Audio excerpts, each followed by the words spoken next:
10x your service design offering with Smaply. Take 20% off any order with This Is HCD 20 off. Let's superpower you and your design team's potential. Sign up at smaply.app. Enjoy the episode from your friends at Smaply, helping support This Is HCD podcast.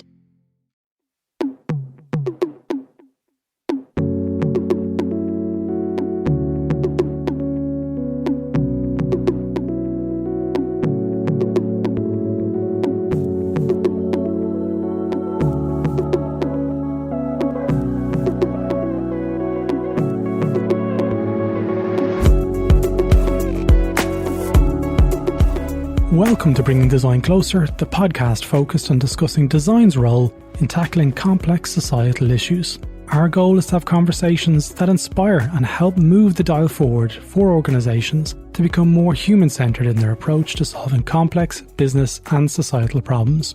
My name is Gerry Scullion and I'm a service designer and founder of This Is HCD and CEO of thisisdoing.com, where we provide live online design and innovation classes, providing training for people within the design and change-making space. Today in the show we have the wonderful Sharon, author and creator of some fantastic books and frameworks that I was excited to connect with recently. Tomer is co-founder and chief experience officer for Anywhere, an exciting startup that is focused on the future of remote working. Now, in this episode we chat more around measuring happiness, what this really is in the context of experiences, and if it's an important metric to focus on. We drill into how Tomer does this and uses it in his own business, and we chat about all things experience design. It's a good one, so let's jump straight in. Tomer, how are you? I'm doing very well, thank you. How are you doing, Gerry? I'm doing all right. I'm sweltering in my attic at the moment, somewhere in the mid-30s. So if I do start to pant in the middle of this conversation, it's not because you're saying something that's so remarkable. It's because I'm probably about to pass out. What's it like where you are? I'm in northern New Jersey. I don't know, hot, cold, hot, thunderstorms, heat waves. Summer is like that. A bit of everything. Yeah, it's volatile. Tom, we've been connected for a while, but we started chatting a little bit more around happiness. And I remember maybe 2 years ago, around that time, I did one of your courses online. It was a Telegram course, Telegram being the messaging app. This conversation, I'd love to chat to you a little bit more around the intersection of happiness and how this, kind of interconnected with validation of products and services and so forth. But let's kick off. What's your experience in trying to measure happiness? Mm-hmm. I think happiness or satisfaction or whatever we call it, it's a Monday today, whatever we call it today. Yeah. It's an interesting metric to look at, but I would say it's probably not very useful. But I measure it anyway because I know people are interested. I know it gives me some idea about what's going on. But I can say, and going back to your question, what's my experience? It's tough because everybody has an opinion about how to measure this. It's simple, but it's not. It's very, very complicated sometimes. And that's why people go to templates of how to measure that and what they know from other places. But for me, on one hand, it's pretty straightforward. On the other hand, there are a lot of complications and a lot of nuances you need to pay attention to when you do that. But measuring happiness, in my perspective, is entirely contextual. Yeah. So it's based on the prelude and the entry point to it. And I remember when I did that course, it did give me some, room to think a little bit more around how I approach research and when to intercept and at certain times to ask the right questions. Maybe tell us a little bit more around that, around the contextual understanding of the moments of trying to define what happiness is for someone. Yeah. So I think kind of measuring happiness in context is really, really important. Why? Because you want to measure the experience when it happened or very shortly after. Otherwise, people just forget or they just don't remember. Unless something really good happened or really bad happened, they forget. I mean, I say they, it's all of us. We forget very, very quickly. So if you attended a webinar, the organizers obviously wanted to know about your satisfaction. It matters if they ask immediately after, maybe even be creative and measure during, compared to sending that email after it's done. Oh, we need to send an email about satisfaction. So it takes us a couple of days to do that. And then when it's actually sent, it's a few days after, and then people just don't remember. So again, if nothing, extraordinary happened, they don't really remember. And when people don't remember, and that's the problem, they tend to rate it higher than it actually was. So you are getting the false understanding that it went well. People were satisfied. Yeah. But it's just the answer is that they're not necessarily, maybe they are, but they're not necessarily satisfied. Maybe they just. They give a false score as regards like, I'm after being paid that day, or I'm going to give it, I'm feeling happy. Again, nobody calls a call center saying how happy they are with the service. Yeah. So usually when people respond is when things are not, that good, but measuring in context is extremely important to get kind of the right, because you're asking about feelings and emotions, and they pass, and we have thousands of, if not more, of those feelings every day. So it passes very quickly. So you have to ask immediately or even during. You can't always do that. Physically, you can't do that. Like in airports, when you're moving through airports, you sometimes see the happy and the sad and the little kind of like in between. The reason there is like they're trying to capture the sentiment at that moment. How does this, and this is a loaded question, everyone about to come up, I hope you're bracing your seats. How does this intersect with NPS? But it's the common one. It's like satisfaction. You mentioned satisfaction in there, and it's the one that usually gets wrapped up into that conversation. So I'll say first, the creator of NPS did not mean for it to be a satisfaction measurement. It was a measurement of loyalty. It was supposed to indicate of loyalty. Repurchase. I have a problem with NPS because, I think it's just bad science, but I'm more interested if, the NPS question is asking about the future and what a person might do in the future.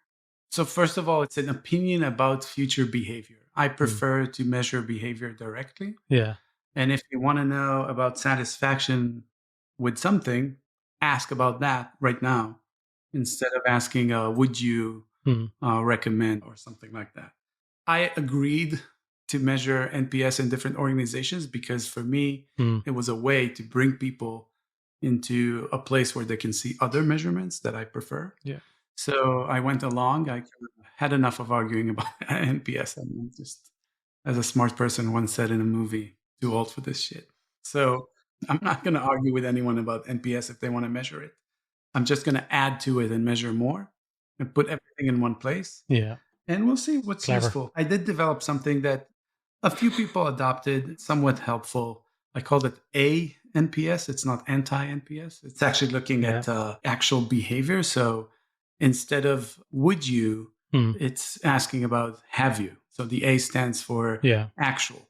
So have you recommended? Okay. Did you? So that's kind of behavior. And I even prefer, if we can, to measure the behavior. If you want to recommend it now to somebody, that tells me a lot more than a would you question about the future. Yeah. As regards happiness, so say you've started your own business with a couple of other people there you mentioned earlier, any-where.com, your new business you started up during the pandemic, which I'm sure was really easy to do. It was probably so simple you were wondering why you haven't done it before. So this is going to be a two-part question. The first bit is tell us a little bit about anywhere.com. I'm sure people are really interested in what you're doing. And two, if you had to measure happiness in that experience within that service, how would you approach it, Tomer? Walk me through the steps, okay? We beta launched, so we are actually measuring it. So happy. So Anywhere is a company that every hero needs a villain. So our villain is a bad workday, a badly designed workday. So, and we've all experienced a few in the past year and a half, I assume. And we also learned that what happened before the pandemic was also not very good. So Anywhere is a service that is targeted at companies who switch to the hybrid model. So a few people are working a few days in the office, a few days at home or remotely every week. And we are offering that service to these companies' employees during their remote days. So during their remote days, they'll access an app and start booking very cool workspaces to work from that are not their home and not their office. I'm privileged to have a quiet room here, but there's so much I can sit in here all day long in Zoom calls. I miss people. I want to meet people. And if I can, and in some places in the world we can, go out and meet people or just have some focus time for myself. Yeah. I want to do that in a very cool workspace. So we are building a network of cool spaces to work from. We're not buying them. We're not building them. We're just finding them and partnering with them. So these could be your coffee shop or restaurant or a boutique hotel a rooftop, a gallery, museum, places that are, if I ask you, what are your three workspaces that you prefer outside of your home? You Inspiring. would say a few, probably coffee shops. I want to add to that more places that you never thought of. So that's a service we're building. Yeah. The experience is very similar. And now I'm kind of jumping to the measurement part. Yeah. Very similar to Airbnb in a way. So there's an app, and the app is great, but Mm. kind of the majority of the experience doesn't happen in the app. It happens in a physical space. So, Yeah. and we are mostly interested in what happens in that physical space when a person comes up and tries to work in a place like that. Okay. What happens during that time and what happens when they leave. So there are several things in terms of, I'm only talking about happiness. Okay. There are several things that we're interested in that we're asking immediately after the session is ended. Mm. So it's still kind of fresh in their minds, going back to the context question. And then what we do is we summarize that we just average that into a score, happiness score. And we look at that every week, and we can see, for example, one of the things we're asking about is service by the staff. They're not people, they're trained by us, they're not our people. And then we can see per location, we call it, we can see if things are getting, better, worse. And if there is a significant change, and this is what the we're staff interested in those because premises. I'm not looking at that all the time saying, interesting, it went from 82 to Yeah. 81. Yeah, that's not interesting. What's interesting is when there's a significant change, that's an indication for us to find out what happened.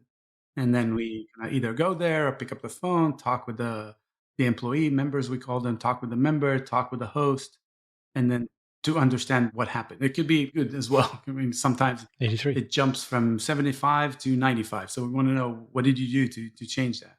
So maybe it's a new staff member that's really onboarded and kind of loves the service and loves to give service and so on. So that's an indication for us to understand what we need to keep and what we need to change. As regards the mechanics Yep. of measuring, Mhm. how do you approach that? And if you are happy to talk about tools, what do you use? So first of all, I'll say kind of general statement is that tools don't matter. As long as kind of your mind is right, you're interested in that information, you can make it happen. And it doesn't really matter what the tool is. What we did at first Yeah. was a simple Google form that we sent. We created a calendar invitation to all of the people who were on the service with a reminder. And once a day, they got a ping. Yeah. You answer the survey. Not everybody does, but enough people do. And that's as simple as that. We use in terms of how we ask the question. So we ask about, what is your satisfaction with the list of things here or something? Yeah. I can't remember the exact phrasing, but then you have a list of service by staff, check-in, check-out, things like that. And then we have 5 emojis to indicate how you're feeling. And that's basically it. If you're very slow, it takes you 15 seconds to answer that. If you're very quick, it takes less. But that's how we did it. We're now just these days, we're switching that to the app. And then, which is better in my mind because, again, going back to the context is better there. And then it's 30 minutes after the session is ended, you'll get a pop-up asking you to your experience, and same questions, same way of answering. Just we developed it in the app itself. So what are the common pitfalls that people encounter when trying to measure happiness in your experience? There are a few. One I would say is measuring overall satisfaction. I've been talking about that a lot. Usually people ask either the NPS question or a general question about satisfaction. How satisfied are you with anywhere? It's hard to answer first because anything you ask about is a complicated thing that has multiple components. So what you do get for the good things about measuring kind of overall is that you're getting, if it's a good score or bad score, if you have some form of comparing it to other products or services in your portfolio, you can compare. And you can also understand the changes in that score over time if you do that kind of consistently. The problem is that you have no idea what might explain different drops. So let's say your score was 91% and it dropped to 81%. And it's a significant drop. There's a difference. You don't really know what specifically in the service they're not happy with that you should dive into. So you're pretty much lost. If you can split the question, and we split it into 9 different smaller questions about very specific things. If you split it, then I'll take our example, chose 9 questions. Let's say Hmm. 7 questions consistently get a very high score, and then 2 just got a very low score. So you Hmm. know that these 7 topics you should put aside, you shouldn't invest anything in it. And these 2, you don't know the answer, but you know that, for example, I don't know, whatever, service by staff and checkout were problematic. People were unhappy with them in Hmm. the past week. So then you know what to ask about, what you dig into. So a big pitfall is not doing that. It's kind of asking the overall question. And then it's good in presentations. We can say overall, you don't complicate and overwhelm people with data, but you really don't know the details. What we do to compensate for the kind of presentation layer is we just average all the 9 scores into one. And if people are interested in the overall, we have an overall. It's just a summary of the 9. So it's just the average. There's no weighting going on Yeah. across that 9 scale. No, you could, but no, we don't do that. You could. If you're getting very detailed, then maybe some things are more important than others. You could do something like that. In regards to 9 points, are they 9 separate questions, or is that a scale? 9 9 separate questions. No, 9 separate questions. Okay. So in your experience, Can't remember all of them, but it was yeah. check-in, service. What do you mean you can't remember all of them? There's so Yeah, much no, I that's can- cool. So in some of the stuff that I teach within service design, if I'm mapping experiences out and we look at the emotionality of things, and you ask people to input on a Likert scale of 5 axis, very satisfied or very dissatisfied at the bottom, is that similar to how you approach the measurement of happiness? Yeah, and that connects with another pitfall. Another pitfall is overcomplicating things. Hmm. Honestly, you can find research that supports any number of points on the scale, from 2 to Yeah. 11. I don't know, whatever. So I'm not going to argue about what's better and what's worse. What's the right scale? You can find Yeah. the same as I don't know, nutrition research. One day apples are good, the other day apples are bad. So it's the same in that way. I would just say don't overcomplicate things for you and for others. Sometimes 11 points on a scale is too hard for people to answer. Oh, am I moderately dissatisfied or slightly dissatisfied? It's complicating things for people. On the other hand, it gives you more details about the experience if you trust the answers. So I prefer the lower numbers, kind of 2, 3, 5. Kind of, to me, thumbs up, thumbs down. It was either good or bad. Yeah. So as regards happiness being a singular kind of destination that we can move towards, is it fair to say that, like, if you end up with a score that equates to happy, there's going to be other biases that are part of that score as well? Of course. How is that taken into consideration? So first of all, everyone needs to understand that happiness is only one metric. There's no one metric that can give you the entire picture of what's happening in a product. Yeah. I worked at WeWork. We're not going to talk a lot about that, but I'm going to give you a WeWork example. Give me a few others there. Engagement. We had phone booths, within the space. And then we asked people in a survey, how satisfied, or even in the things that you see in airports, can I happy or not, and things like that. We asked them, how satisfied are you with the experience in the phone booth? And they answered. We also put pressure sensors under their butts. So we knew how much these were utilized. We didn't know whose butt was it, but we knew there was a butt there. And then you could see even by the percentage of utilization response rate to satisfaction, sometimes we get answers from people whose butt wasn't there and they're very satisfied. So you could be very satisfied, but you never used the thing. Or you stood up doing a phone call. Yeah, maybe. So there are many, many biases. That's why I prefer kind of the butt measurement. I prefer behavior rather than opinions. Opinions are interesting, and I put happiness under opinions. Opinions are interesting, but they're very, very biased. Another WeWork example, if I ask you about how satisfied are you with coffee, you might be extremely satisfied, but this morning water started dripping on your head because of, I don't know, a pipe that exploded. You're not going to be happy, and you think WeWork is too slow to fix it. You're going to give us a bad score for coffee for no reason related to coffee. But if we measure your behavior, we'll see that you're actually drinking 3 cups a day from our barista, and it's They're great. conflicting. So, yeah. I know we spoke earlier about the HEART framework that was used in Google. There's a couple of measurements in there that you probably agree are good to measure, like engagement. What's the A stand for? Adoption. The A is adoption. So I see that as a great framework. I wasn't a part of developing it, although I was working there when it happened, but kind of used it as a user, the researcher. I think it's a framework that's really helpful in deciding what to measure. These kind of big things, if I remember, happiness, engagement, I've adoption. got it here in front of me here. I'm like Joe Rogan, folks. I've got, I'm definitely not like Joe Rogan, folks. It's got happiness, engagement, adoption, retention, and task success. Right. So I wouldn't say these are metrics. I would say these are kind of dimensions, and Measurements. there could be a lot of metrics under each one. That's my interpretation, at least. And then, again, going back to kind of what is it that would help you understand what's going on in the product, engagement specifically is trying to tell you how involved people are with the thing.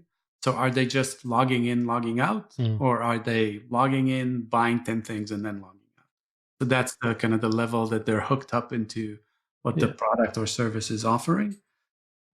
With Anywhere, I would say if they are kind of only, they onboarded and then they only go to one coffee shop, then that's one level of engagement. But if they try out a lot of places and change every week, try new locations we add, then that's higher engagement. Yeah. So that's what's kind of interesting to me. I want to see higher engagement or deeper engagement. Adoption would be, repeat, which would be the correct? Adoption would be I try to explain that to people. I think about the word new. So anything new. So you want to see if people who are new to the service are trying out for the first time many things. And you want to see, you go even a step back, you want to see pretty much an indication of your kind of sales effort. You want to see how many new people are added to the service or the product to indicate kind of growth and kind of new blood into the system. And retention is obviously they're staying loyal and they're going back around and repurchasing. Exactly. Retention is, to me, if people sometimes go, what's the one metric? And then I give them this spill about, there's no one metric, blah, blah, blah. But if you force me, I would say retention rate is probably the most important measurement or metric. And the reason is that if you think about it for a second, all the other numbers would be zero if there was no retention. Retention is pretty much, giving you a number into whether the thing, product, service, feature, whatever it is, kind of keeps its user. It becomes a habit. They come back. They use it again and again and again. That's pretty much that number. And you want it to be high. You want people to try it out for the first time and then keep using it. Otherwise, you're not going to have satisfaction ratings. You're not going to have engagement. You're not going to have a lot of task success. And task success is an obvious one. Like they managed to complete their job that they wanted to get done. Yeah, it's pretty much your typical kind of usability measurements. Nothing new here. Anything that has a clear start and end point can be measured there. Yeah. So as regards using these kind of metrics to help kind of shine a light on, are we going in the right direction or are we not going in the right direction? I know you've got a brilliant book that I bought a number of years ago. It was released in 2016 by the wonderful Lou Rosenfeld and Rosenfeld Media. I'll throw a link to that in the show notes. I'm a big fan of Lou's work. But in that book, Validating Product Ideas, how do you see happiness being kind of intersecting with the kind of validation of new products or services? Yeah. So very intentionally, I left out of the book anything related to surveys and questionnaires. Okay. My general recommendation at the time until recently was don't do that. It's complicated. If you're a product manager, startup founder, just starting, you're not a professional researcher, try to avoid it as much as possible because it's very easy to launch, but it's very complicated to do right. Yeah. So in terms of kind of the intersection between validating a good idea or validating if something is a good idea or not and satisfaction, I'd be very careful. I can, testify from my own experience now. Satisfaction is interesting, but I think we're learning a ton more from kind of the usage metrics. So if you want to see if an idea is good, it's great if you can go and ask people if it's a good idea. They'll probably tell you yes, but you're not really collecting meaningful data or true data because they want to be happy. So I would say measure satisfaction, but take it with a grain of salt, or a big grain of salt, a rock of salt. Be careful with conclusions you come to based on. It's very flattering if the answers are, or even if the scores are high. Yeah. But the truth is hiding in retention and engagement and tasks. They're hiding in plain sight. And adoption. Literally. So as regards learning more about this kind of space, it's very useful for service designers or anyone in the change making space to use these metrics as part of the visualization methods such as journey maps. Who are you looking to, present company excluded, of course, Tomer, as regards pushing the boundaries in gathering new metrics that can help organizations move forward? I'm not looking for new metrics. I think those kind of basic ones are going to tell you the honest truth. Mm-hmm.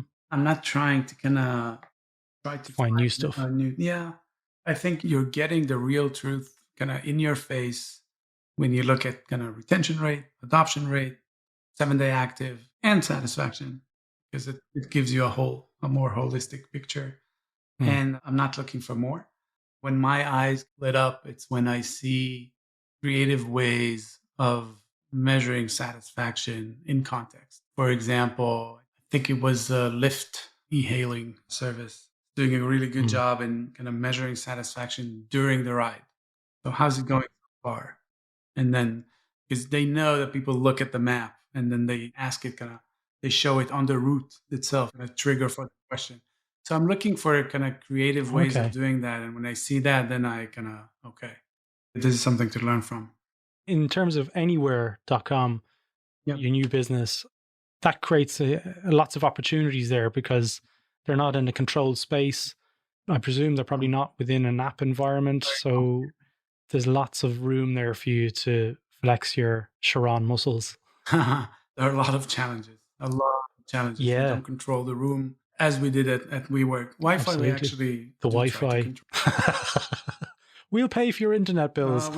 We will. If you need help, we will. I would say it's really hard, and we know that people, once you, again, same with Airbnb, once you book the space, there's no reason for you to be in the app when you're there, unless there's a motivation for you to be there for a different reason. But we don't assume people are on the app when they work because we're sending them to work.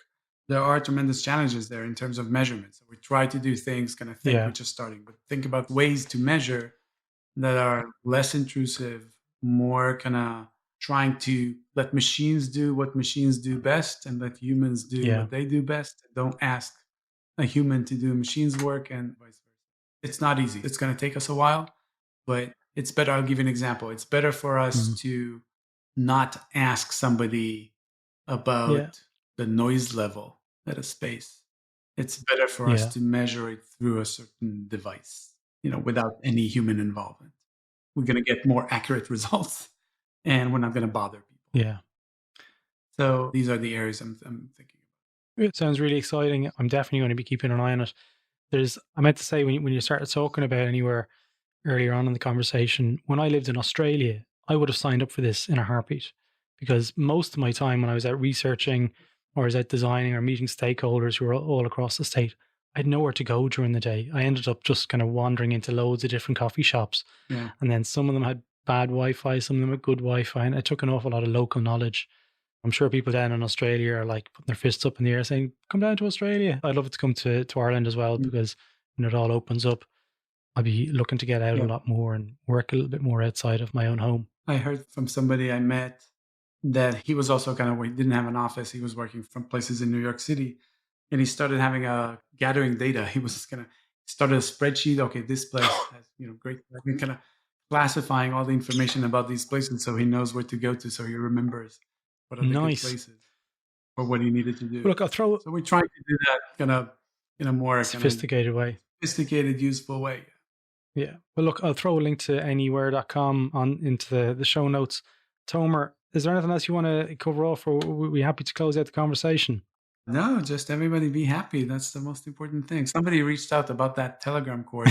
Are you going to teach people on how to be happier in their life? And I'm like, no, I'm just helpful in measuring it, not creating it. So But you had some good life stories weaved into that course. I remember there were some profound moments. Yeah. It was really good. I'll put a link to it anyway. Is there anything of that course still online? There is kind of the PDF version of it with links to the videos. So yeah. Tomer, thanks so much for your time. Sure thing. Thank you, Gerry. It's been a pleasure. So there you have it. That's all for this episode of Bringing Design Closer. If you like this episode, feel free to visit thisishcd.com where you can access our back catalogue of over 100 episodes with episodes related to service design, product management, design research, and much, much more. If you're interested in design and innovation training, feel free to check out our business, thisisdoing.com, where you can join online classrooms and learn from the world's best design and innovation leaders. Join the This Is HCD newsletter where you'll receive updates from the network, and also if you're interested, apply to join the Slack community on thisishcd.com. Stay safe, and until next time, take care.